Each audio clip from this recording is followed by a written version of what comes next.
Hi, welcome back to the new video where we're discussing about financial markets. अब हमें financial markets में क्या पढ़ना है, लेकिन उससे पहले मैं थोड़ा सा आपको रिकैप दे दूं कि ये फाइनेंशियल मार्केट्स का फर्स्ट पार्ट है। इससे पहले हम यूनिट 1 को कवर कर चुके हैं जो कि था नेशनल इनकम अकाउंटिंग। हमने मनी को समझ लिया, हमने उसके फंक्शन समझ लिए। इस वीडियो में हम फाइनेंशियल मार्केट्स को शुरू करेंगे और ये वीडियो को आपको देख के काफ़ी मज़ा आने वाला है। ठीक है, मतलब काफ़ी इजीली समझ आ जाएगा आपको फाइनेंशियल मार्केट्स।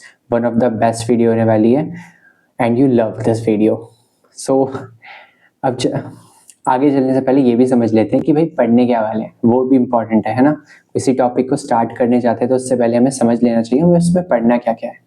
सो देखो, सबसे पहले हम समझेंगे व्हाट इज फाइनेंशियल मार्केट्स, कि फाइनेंशियल मार्केट्स क्या होते हैं, क्यों होते हैं, क्या करना है, वो सब समझेंगे। नेक्स्ट हम समझेंगे demand for money, demand for money. ठीक है, डिमांड फॉर मनी का क्या मतलब है, कौन करता है। फिर हम सीखेंगे supply of money, supply of money क्या होता है, कौन करता है सप्लाई मनी का। और इन दोनों के इंट्रैक्शन के थ्रू हमें नेक्स्ट चीज समझ आएगी इक्विलिब्रियम। ठीक है, इक्विलिब्रियम इंटरेस्ट रेट, कि इंटरेस्ट रेट कैसे होता है। अभी इंटरेस्ट रेट की क्या कहानी है आपको आगे भी समझ आ जाएगी। फिर हम सीखेंगे ग्राफ्स, इन सब के ग्राफ्स, और सीखेंगे इसमें हम इक्वेशंस। ठीक है, और ये सब मिला के ऑफ कोर्स ये फर्स्ट पार्ट होने वाला है, तो अभी दूसरे तीसरे पार्ट का वेट करना। सो ये फर्स्ट पार्ट में काफ़ी कुछ कवर कर लेंगे हम। ठीक है, आपकी सारी चीज़ें कवर हो जाएंगी एंड यू, मैंने पहले बताया आपको काफ़ी मज़ा आने वाला है। So without any delay let's go to the screen. So ये फाइनेंशियल मार्केट्स क्या होता है, तो देखो, financial markets are platform where buyer and sell trade financial instrument like stock, bonds, currency and derivatives. ठीक है, फाइनेंशियल मार्केट एक तरह के प्लेटफॉर्म को बोला जाता है जहां पर हम बॉन्ड्स खरीदते हैं, हम स्टॉक्स खरीद रहे हैं, हम करेंसीज को इधर से उधर कर रहे हैं। ठीक है, फॉर एग्जांपल इंडिया का स्टॉक मार्केट ले लो, वो फाइनेंशियल मार्केट का पार्ट है। फॉरेन एक्सचेंज मार्केट ले लो जहां पर दो करेंसी के बीच एक्सचेंज रेट डिटरमाइन होता है। ठीक है, वो भी फाइनेंशियल मार्केट्स का पार्ट है। कहने का मतलब है जिस भी मार्केट्स के अंदर पैसे, मनी डायरेक्टली इन्वॉल्व रहता है, that's called financial market, simple. ठीक है, जहां पर मनी डायरेक्टली इन्वॉल्व है उसे हम फाइनेंशियल मार्केट्स बोलते हैं। ठीक है, आपने ट्रेडिंग सुना होगा, इन्वेस्टिंग आप कहाँ करते हो, एक डीमेट अकाउंट बनाते हो, फिर उस पर आप मार्केट्स जैसी ओपन होता है उस पर ट्रेडिंग करते हैं, राइट, या इन्वेस्टिंग करते हैं। लोग स्टॉक्स खरीदते हैं कंपनी की, वहीं पे बाय करते हैं, सेल करते हैं। ठीक है, पैसे इन्वॉल्व है, that's called financial markets, simple. ठीक है, सो देखो यहाँ पे थोड़ा लिख भी लेते हैं।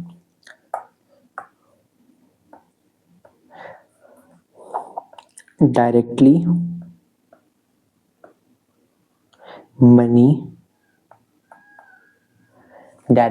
Money are involve, directly money are involve. ठीक है, जिस भी मार्केट्स में डायरेक्टली मनी इन्वॉल्व रहेगा उसे हम बोलेंगे financial markets, simple as that. Okay, ठीक है, अब ध्यान से सुनना क्या होगा। अब मनी इन्वॉल्व है मार्केट्स में, ठीक है, अब कोई तो होगा ऐसा जो इन मनी की डिमांड कर रहा होगा, कोई तो होगा ऐसा जो इस मनी को सप्लाई कर रहा होगा। सिंपल सी बात है ना, कोई सप्लाई करेगा तभी तो कोई डिमांड करेगा, सिंपल। सो देखो यहाँ पे क्या होने वाला है, जस्ट वेट। यहाँ पे कोई ना कोई तो होगा जो डिमांड कर रहा होगा मनी की, demand for money, demand for money, और कोई ना कोई होगा जो सप्लाई कर रहा होगा, supply of money.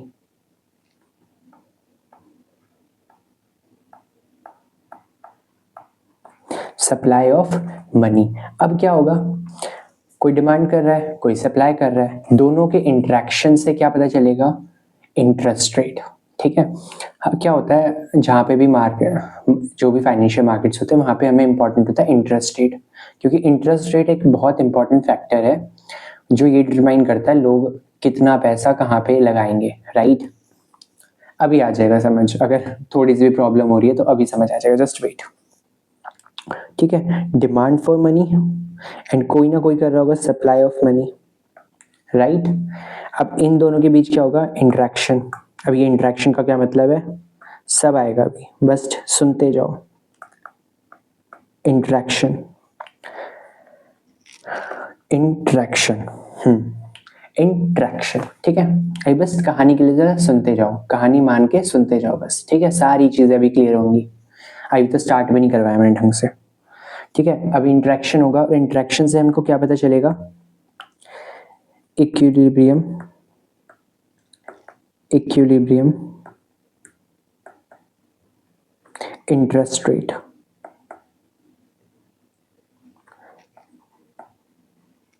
Equilibrium interest rate, और इसको हम डिनोट करेंगे स्मॉल आई से, ठीक है। स्मॉल आई से हम इसको डिनोट करेंगे। अब हमें करना क्या है चैप्टर के अंदर, ध्यान से सुनो। वो सबसे पहले हम सीखेंगे डिमांड फॉर मनी को, कि डिमांड फॉर मनी का क्या मतलब है, ठीक है। फिर हम सीखेंगे सप्लाई ऑफ मनी को, ठीक है। और इन दोनों की हेल्प से हम निकालेंगे इक्विलिब्रियम इंटरेस्ट रेट को। Third part, equilibrium interest rate को हम यहाँ से निकालेंगे, ठीक है। सो एक एक करके स्टेप पे चलेंगे। सबसे पहले सीखेंगे डिमांड फॉर मनी, फिर सीखेंगे सप्लाई ऑफ मनी, और फिर आएंगे इक्विलिब्रियम पर, ठीक है। और यही हमारा आज का टास्क है इस चैप्टर को कंप्लीट, मतलब इस लेक्चर में ऑफ कोर्स, ठीक है। सो चलो चलते हैं, सीखते हैं अपने टॉपिक को। हेडिंग लिख लेते हैं demand for money, demand for money, demand for money.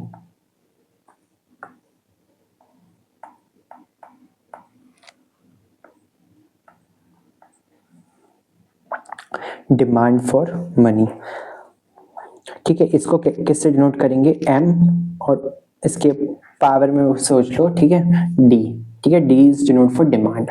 So just इसे डिनोट करने का तरीका है, बुक्स में ऐसे दे रखा है तो इसलिए हम ऐसे ही डिनोट कर रहे हैं, ठीक है। M D, demand for money. अब इसका क्या मतलब है? सपोज करो आपके पास वेल्थ है अपनी, ठीक है। आपकी कोई ना कोई वेल्थ होगी, आपकी टोटल सेविंग अर्निंग जितनी भी है सबको मिला के आपकी वेल्थ है, ठीक है। टोटल वेल्थ, आपकी टोटल वेल्थ है, कुछ भी आप अपने हिसाब से सपोज कर लो, आपकी कुछ भी वेल्थ हो सकती है, टोटल वेल्थ,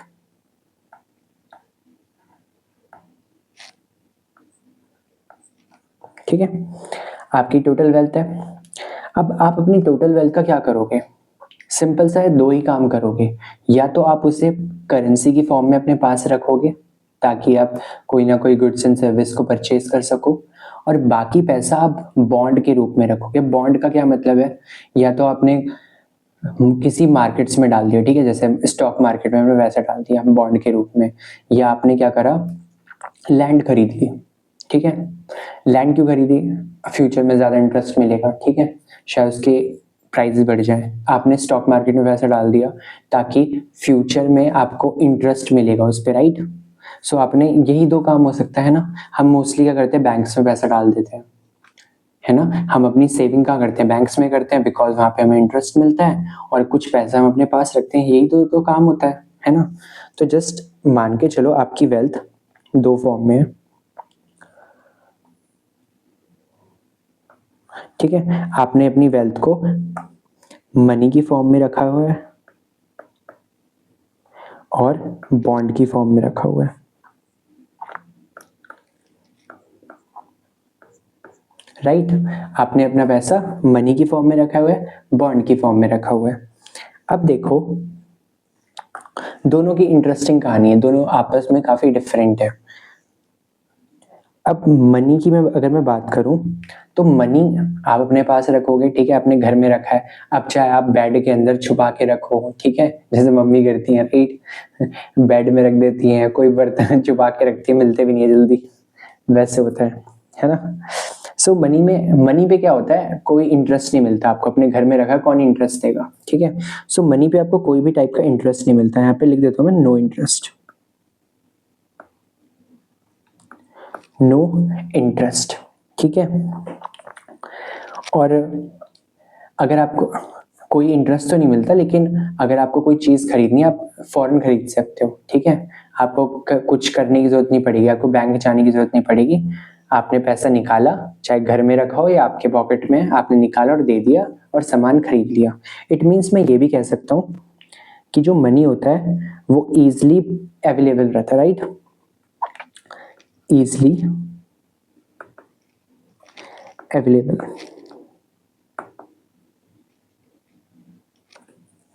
राइट। लेकिन वहीं पे अगर मैं बॉन्ड बताऊं, बॉन्ड पे क्या मिलेगा आपको? इंटरेस्ट रेट मिलेगा। बॉन्ड पे क्या मिलेगा? इंटरेस्ट रेट मिलेगा आपको।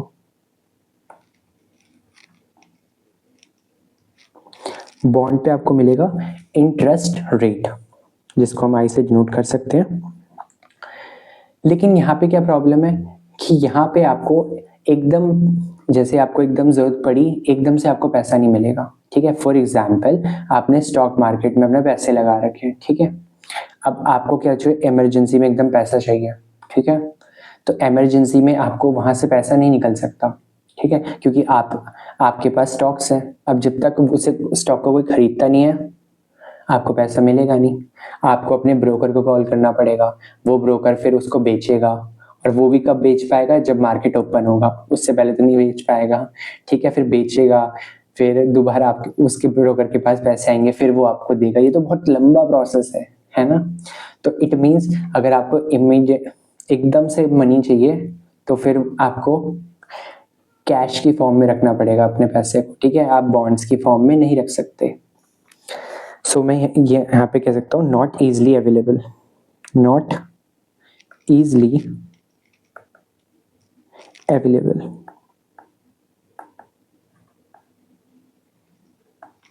Not easily available. सिंपल है ना। अब देखो, अगर मैं आपसे सिंपल सा क्वेश्चन पूछूं, आपको मनी समझ आ गया, बॉन्ड समझ आ गया कि मनी में भाई कोई इंटरेस्ट रेट नहीं मिलेगा, बॉन्ड में मिलेगा। सो अगर मैं आपसे एक क्वेश्चन पूछूं जस्ट सिंपल सा, hold in money, hold in money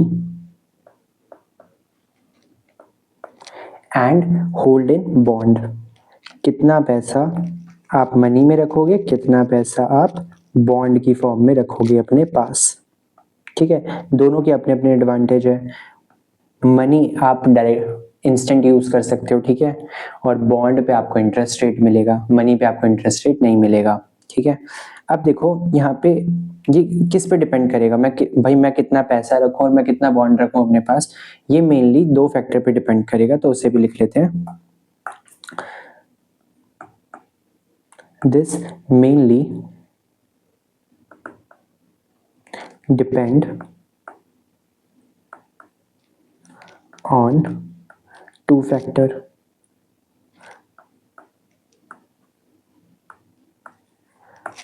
this mainly depend on two factors, ये दो फैक्टर्स पे डिपेंड करता है, ठीक है। कौन कौन से फैक्टर पे डिपेंड करता है? Your level of transaction, your level of transaction.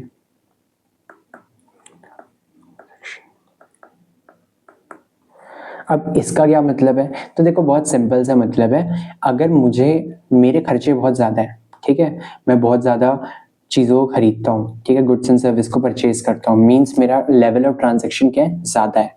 अब मुझे ज़्यादा पैसे चाहिए क्योंकि मेरे ज़्यादा खर्चे हैं, तो मैं क्या करूँगा? मैं कम बॉन्ड्स में पैसा रखूँगा और मनी की फॉर्म में ज़्यादा रखूँगा, ताकि मैं खर्चे कर सकूँ, ठीक है। शायद मेरा कोई ऐसा वर्क होगा जिसमें मुझे बहुत ज़्यादा पेमेंट करनी होती है टाइम टू टाइम, ठीक है, तो मैं क्या करूँगा? ज़्यादा कैश की फॉर्म में रखूँगा और बॉन्ड्स की फॉर्म में कम रखूँगा। सिंपल, ठीक है, यही मीनिंग है योर लेवल ऑफ ट्रांजैक्शन। अब दूसरा कौन सा पॉइंट है? दूसरा पॉइंट है the interest rate, the interest rate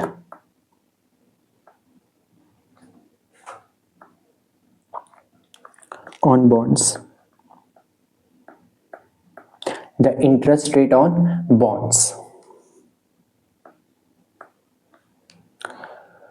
ठीक है, कि हमें बॉन्ड्स पे इंटरेस्ट रेट क्या मिल रहा है। अगर मुझे इंटरेस्ट रेट बॉन्ड पे ज़्यादा मिल रहा है तो मैं अपना पैसा बैंक बॉन्ड्स में लगाऊंगा, ठीक है, चाहे वो मैं बैंक्स में हो, स्टॉक मार्केट में हो, मुझे जहाँ पे इंटरेस्ट रेट ज़्यादा मिलेगा मैं तो वहीं डालूंगा ना पैसा, क्योंकि मेरा मनी ग्रो कर रहा है। और अगर मुझे इंटरेस्ट रेट ही नहीं मिलेगा ज़्यादा तो मैं क्यों रखूँगा, मैं मनी की फॉर्म में रखूँगा अपने पास। सो हम कित मनी की फॉर्म में रखेंगे या बॉन्ड की फॉर्म में रखेंगे, ये दो चीज़ पे डिपेंड करता है, लेवल ऑफ ट्रांजैक्शन पर और इंटरेस्ट रेट के ऊपर। Simple, right? सो अब देखो योर लेवल ऑफ ट्रांजैक्शन, ठीक है। आप ज़्यादा ट्रांजैक्शन मतलब ज़्यादा गुड्स एंड सर्विस कब खरीदोगे, जब आपकी नॉमिनल इनकम ज़्यादा होगी। Nominal income, right. Nominal income क्या होता है, जो पैसे विदाउट इन्फ्लेशन एडजस्ट करे आपको मिलते हैं। फॉर एग्जांपल अगर आपकी इनकम 30,000 है, ठीक है, आपकी इनकम 30,000, तो this is your nominal income. इसे इकोनॉमिक्स में बोलेंगे नॉमिनल इनकम, ठीक है। हम यहाँ पे कोई इन्फ्लेशन एडजस्ट नहीं कर रहे हैं, ठीक है। तो जो आपकी इनकम होती है this is called nominal income, ठीक है। आप नॉर्मली इनकम बोलो तब भी चलेगा, ठीक है। सो आपकी लेवल ऑफ ट्रांजैक्शन, कितना आप गुड्स एंड सर्विस खरीदोगे, ये आपकी इनकम पे डिपेंड करता है, राइट। सो क्या मैं यहाँ से ऐसे कह सकता हूँ, जो मनी डिमांड है, ठीक है, money demand is positively related to nominal income,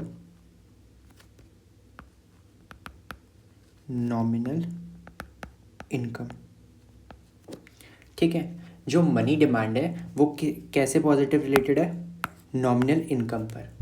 जितनी ज़्यादा आपकी इनकम होगी आप उतना ज़्यादा मनी डिमांड करोगे, नॉर्मल सी बात है, ठीक है। अगर मुझे मेरी ज़्यादा इनकम है तो मैं ज़्यादा मनी की डिमांड करूँगा, ठीक है।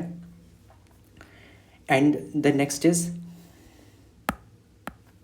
The rate of bond, the interest rate on bond. अब इसकी क्या कहानी है। सो देखो, इंटरेस्ट रेट अगर आपको कम मिलेगा, ठीक है, अगर इंटरेस्ट रेट आपको कम मिलेगा तो आप बैंक में रखोगे नहीं या स्टॉक मार्केट में डालोगे नहीं अपना पैसा, आप रखोगे अपने पास। मतलब आप मनी की डिमांड ज़्यादा करोगे, कब, जब इंटरेस्ट रेट आपको कम मिलेगा। तो मैं यहाँ पे कह सकता हूँ the money demand is negatively related to interest rate,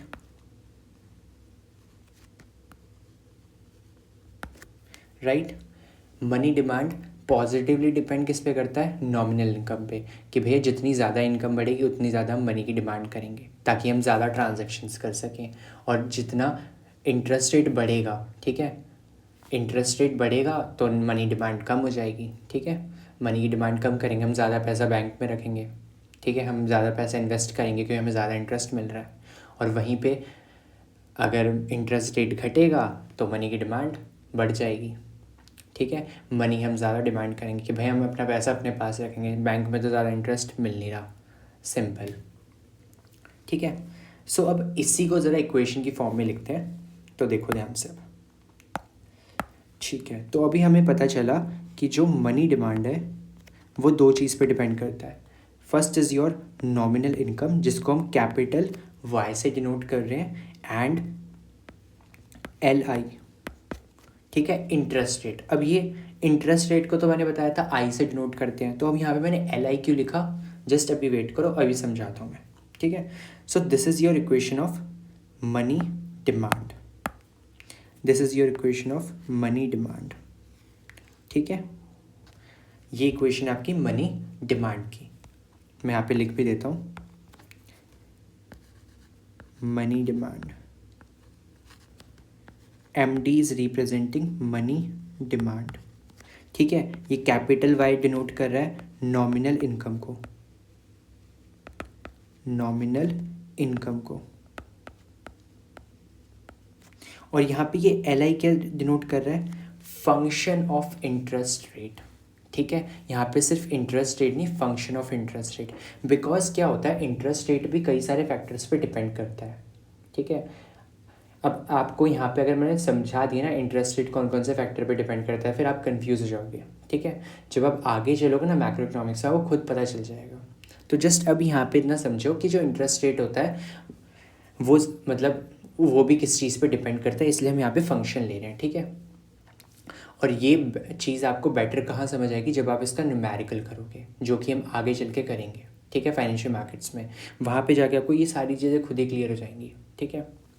तो जस्ट अभी यहाँ पे समझना फंक्शन ऑफ इंटरेस्ट रेट, ठीक है, कि इंटरेस्ट रेट भी किसी चीज़ पे डिपेंड करता है, इसलिए यहाँ पे फंक्शन ले रखा है उसका, ठीक है। फॉर एग्जाम्पल जस्ट यहाँ पे मैं सिर्फ बता रहा हूँ, ठीक है, यहाँ पे मैं कुछ करवाने वाला नहीं हूँ। जैसे कि LI आपको ऐसे दे दिया जाए 2I + 15 इस फॉर्म में दे दिया जाए। आई ये फंक्शन है, ठीक है। आई की वैल्यू यहाँ पे पुट करोगे तो LI की कोई ना कोई वैल्यू आ जाएगी, ठीक है। So this is called function. Maths में पढ़ते हैं ना हम फंक्शन, वैसे ही कुछ है, ठीक है। ये न्यूमेरिकल में आपको समझ आ जाएगा, तो यहाँ पे डिस्कस नहीं कर रहा, बस अभी यहाँ पर इसको तो रब कर देते हैं, इतना समझ लो। This is the function of interest rate. तो यहाँ पे मैं लिख देता हूँ function of interest rate, function of interest rate. कहाँ गायब हो गया? फंक्शन ऑफ इंटरेस्ट रेट,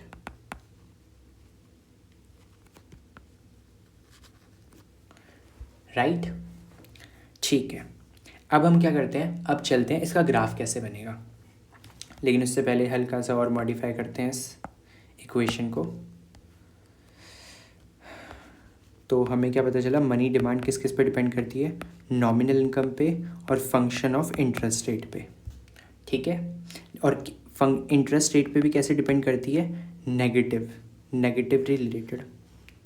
मतलब अगर इंटरेस्ट रेट ऊपर जाएगा तो मनी डिमांड घट जाएगी, और अगर इंटरेस्ट रेट नीचे जाएगा तो मनी डिमांड बढ़ जाएगी, ठीक है। और नॉमिनल इनकम पे तो एकदम पॉजिटिवली रिलेटेड है, इनकम बढ़ी तो मनी डिमांड बढ़ेगी, इनकम घटी तो मनी डिमांड घटेगी, सिंपल, ठीक है।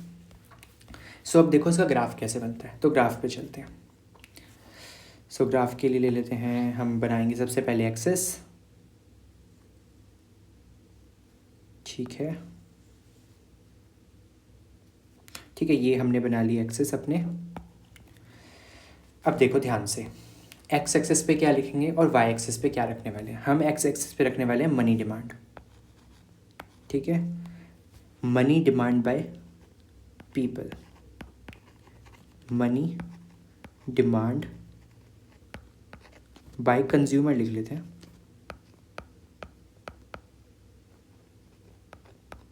कितना मनी डिमांड कर रहे हैं कंज्यूमर के थ्रू, ठीक है। और हम वाई एक्सिस पे क्या लिखने वाले हैं, इंटरेस्ट रेट, ठीक है। हम वाई एक्सिस पे लेने वाले हैं इंटरेस्ट रेट को, इंटरेस्ट रेट, ठीक है। इंटरेस्ट रेट को हमने वाई एक्सिस पे ले लिया। अब जस्ट जो हमारी इक्वेशन थी यहाँ पर, ठीक है, उसमें मनी डिमांड और इंटरेस्ट रेट के बीच कैसा रिलेशन है, नेगेटिव, ठीक है, नेगेटिव रिलेशन है। मीन्स एक चीज़ बढ़ेगी तो दूसरी चीज़ घटेगी। अब इसका ग्राफ, अब मैं इतना एक्सेप्ट करता हूँ कि भैया आपने फर्स्ट टर्म में, ठीक है, आई थिंक अब अभी मैथ्स पढ़ रहे होगे अपने सेमेस्टर एग्जाम में, तो आपको पता होगा नेगेटिव रिलेशन का ग्राफ कैसे बनता है, ठीक है। मैं यहाँ पे मैथमेटिक्स एक्सप्लेन नहीं करने वाला, तो उसमें बहुत ज़्यादा टाइम चला जाएगा, ठीक है। आई होप आपको समझ आता है कि नेगेटिव रिलेशन का ग्राफ कैसे बनता है। सो ठीक है, इसका ग्राफ बना लेते हैं।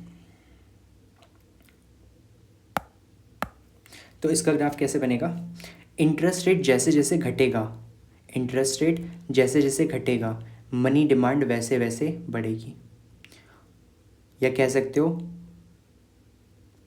मनी डिमांड जैसे जैसे बढ़ेगी इंटरेस्ट रेट धीरे धीरे घटेगा, बिकॉज दोनों के बीच नेगेटिव रिलेशन है, ठीक है। सो इसका ग्राफ कुछ बनेगा ऐसे, और इसे ही बोलेंगे मनी डिमांड कर्व, या कर्व ऑफ मनी डिमांड, जो भी बोलना है आपको, ठीक है। सो मनी डिमांड का कर्व ऐसे कुछ बनता है, ठीक है। This your money demand curve, जो कि किसके बीच बना है, मनी डिमांड और इंटरेस्ट रेट के बीच में, और वो शो कर रहा है एक नेगेटिव रिलेशन को, ठीक है। इसकी शेप कैसी है, इसकी शेप है कॉन्वेक्स, ठीक है। आई होप आपने पढ़ा होगा मैथ्स, ठीक है, तभी ये बेसिक है, बेसिक है, इसमें कोई भी ज़्यादा हाई फाई मैथ्स नहीं है, जस्ट अ बेसिक थिंग, ठीक है। So this is your money demand का ग्राफ, ठीक है। ये आपके मनी डिमांड का ग्राफ हो गया। अब जस्ट थोड़ा इसके डायनेमिक्स की बात कर लेते हैं, ठीक है, कि अगर ऐसा हुआ तो क्या होगा, उसकी बात भी कर लेते हैं। सो ठीक है, लेते हैं केस 1,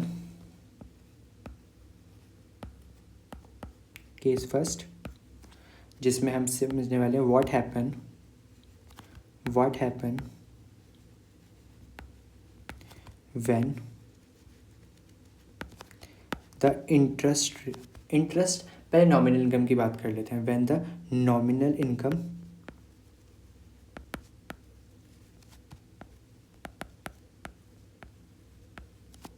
इंक्रीजेस। ठीक है, सो केस फर्स्ट में हमें ये समझना है कि अगर नॉमिनल इनकम इंक्रीज करी तो ग्राफ में क्या चेंज आएंगे, तो चलो ठीक है, एक बार ग्राफ को ले लेते हैं पहले। ठीक है, इस ग्राफ को मैं थोड़ा यहाँ से कट कर लेता हूँ, जस्ट नीचे आ जाओ भाई। ठीक है, अब बस मुझे इस ग्राफ में क्या चेंज आएंगे अगर मैं नॉमिनल इनकम को इंक्रीज़ करता हूँ। तो हमको पता ही है कि जो मनी डिमांड है वो, जस्ट मैं यहाँ पे रुको, आपको थोड़ा समझाने के लिए ना, और थोड़ा ध्यान से सुनना एकदम मेरी बात। ठीक है, लेट्स सपोज किसी एक पर्टिकुलर पॉइंट पर मैं ले लेता हूँ कि इस पर्टिकुलर पॉइंट पे मनी डिमांड कुछ ये है और इंटरेस्ट रेट है ये। ठीक है, अब मैंने बोला कि हमने अपनी नॉमिनल इनकम को इंक्रीज़ किया, तो आप कहोगे मनी डिमांड बढ़ जाएगा बिकॉज पॉजिटिव रिलेशन है। But what about interest rate? क्या इंटरेस्ट रेट चेंज होगा? नहीं, इंटरेस्ट रेट पे तो कोई इम्पैक्ट नहीं आया। इनकम बढ़ेगी तो मनी डिमांड बढ़ेगी, इंटरेस्ट रेट तो यहाँ पे कुछ चेंज नहीं हुआ। ठीक है, अब बस खुद ही सोचो, मुझे मनी डिमांड को इंक्रीज़ करना है without increasing the interest rate. कैसे पॉसिबल है? मैं ग्राफ ले लेता हूँ। ठीक है, मुझे मनी डिमांड को बढ़ाना है बिना इंटरेस्ट रेट बढ़ाए। सो मनी डिमांड कुछ इस पॉइंट पे आना चाहिए, तो यहाँ पे ग्राफ कैसे होएगा? कुछ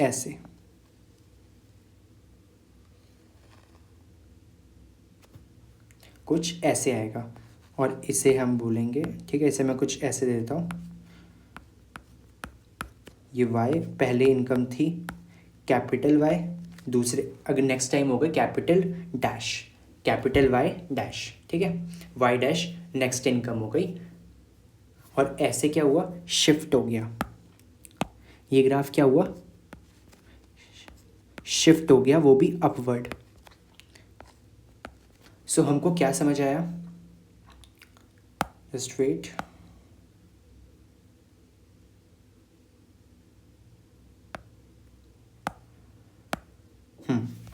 ठीक है, सो हमको क्या समझ आया कि नॉमिनल इनकम के इंक्रीज़ होने पर जो हमारा मनी डिमांड का कर्व है वो राइटवर्ड शिफ्ट हो जाएगा। आई होप आपको ये वाली चीज़ समझ आई होगी कि यहाँ पे इंटरेस्ट रेट में कोई चेंज नहीं आया बट मनी डिमांड में चेंज आया। ठीक है, इसी वजह से शिफ्टिंग हुई है। ये जस्ट मैंने आपको सोचने का तरीका बताया, आप कैसे सोचोगे कि डायनेमिक्स क्या होंगे। ठीक है, जो भी हमारा कर्व होगा वो कैसे चेंज होगा। ठीक है, ये आपको काफ़ी आगे हेल्प करेगा ऑफ कोर्स। सो ठीक है, हमें क्या देखने को मिला?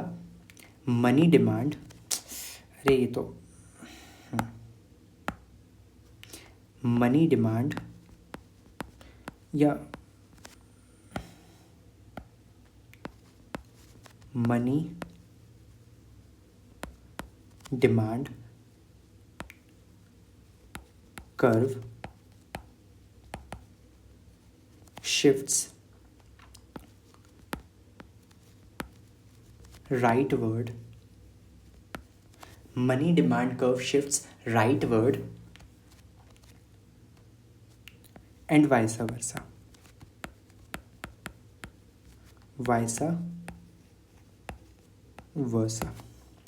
ठीक है, नॉमिनल इनकम इंक्रीज होने के कारण क्या हुआ? Money demand curve rightward shift हो गया एंड वाइसा वर्सा। मीन्स अगर नॉमिनल इनकम डिक्रीज करेगी तो ये इनवर्ड शिफ्ट हो जाएगा।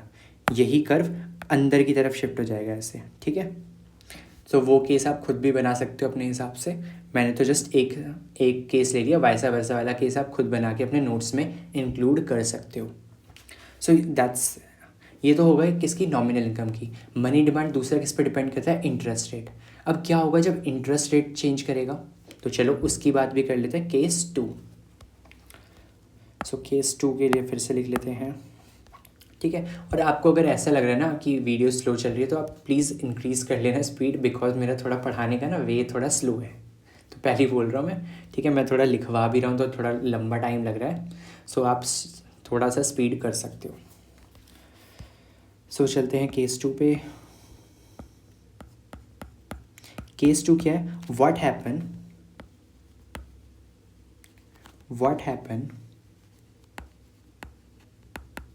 When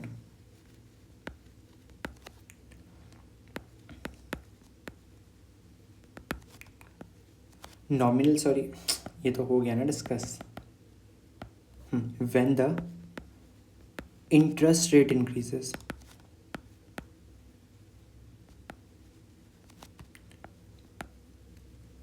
interest rate increases. अब क्या होगा जब इंटरेस्ट रेट इंक्रीज कर जाए, तो डिमांड कर्व पे क्या इम्पैक्ट पड़ेगा, वो हमें सीखना है।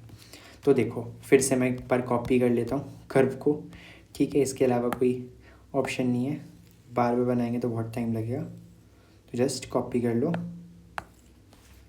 इसको लेके चलते हैं नीचे,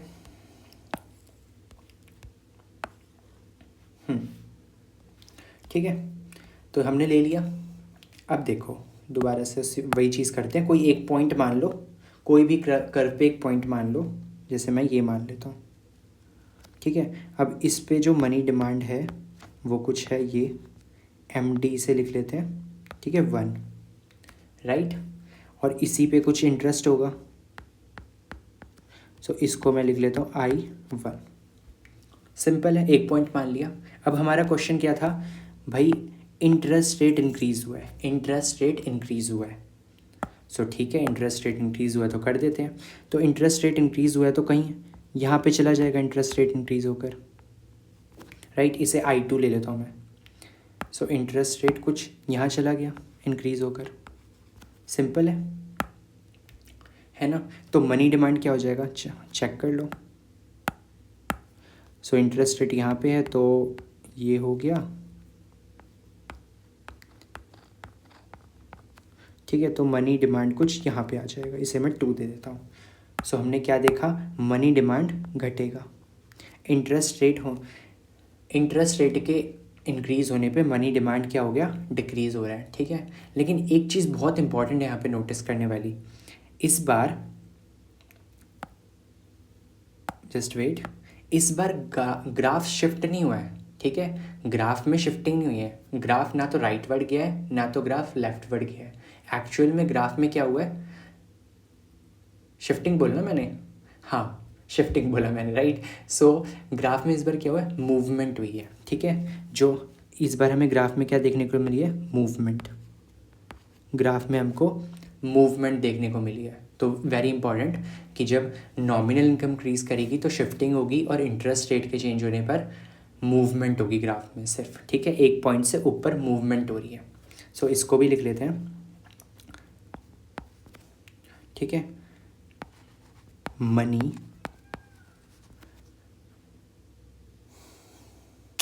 जस्ट इसे ऐसे नहीं, ऐसे लिखो इसको, ठीक है। डिमांड कर्व, क्या कर रहा हूँ मैं अभी, movement in the demand curve, movement in the demand curve, movement in the demand curve.